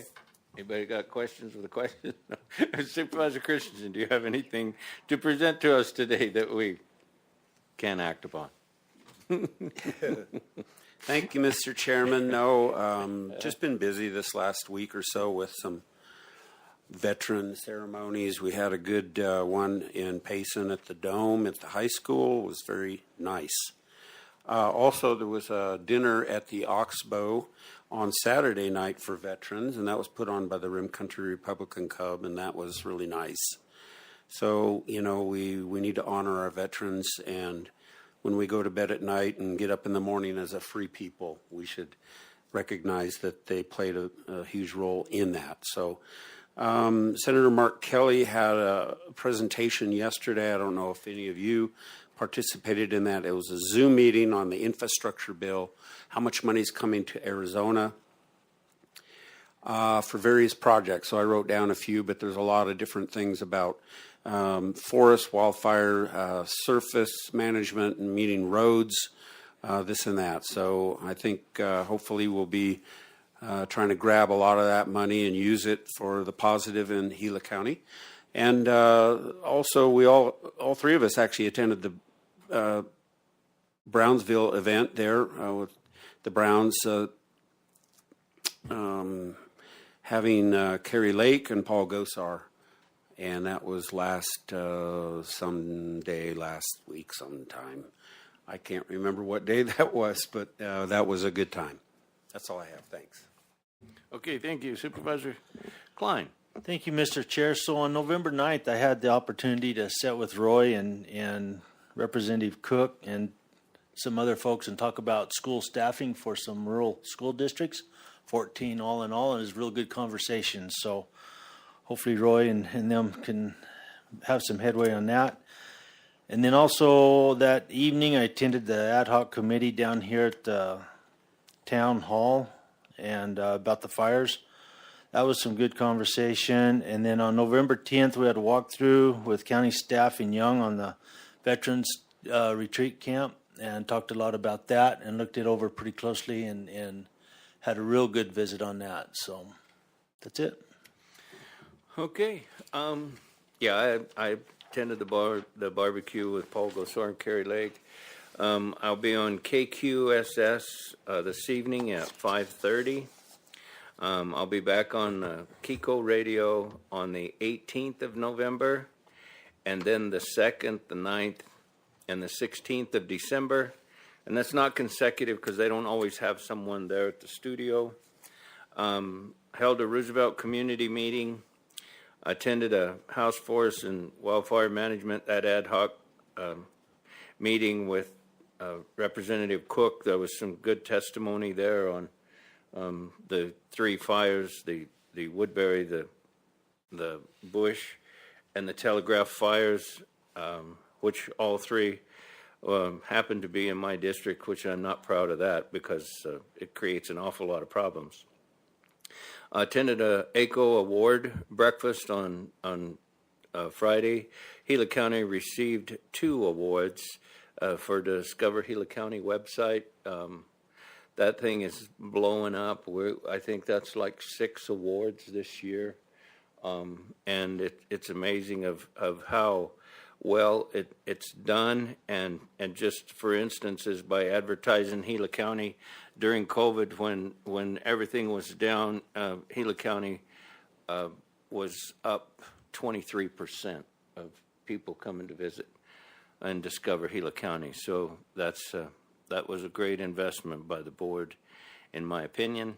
And met with Manny Bauer with ADEQ, and we talked a lot about some of these private water companies that need funding and help because sometimes in some of those areas 30% of the water they're pumping out of the ground is leaking out of their pipes before it gets to people. And so they do have some grants available, so we're trying to work with some of these private well and water people to help their water quality. And so other than that, that's all I have. And if that didn't fire anything up for anybody, I will adjourn today's meeting, and thank you all for participating. Thank you. You on YouTube as well.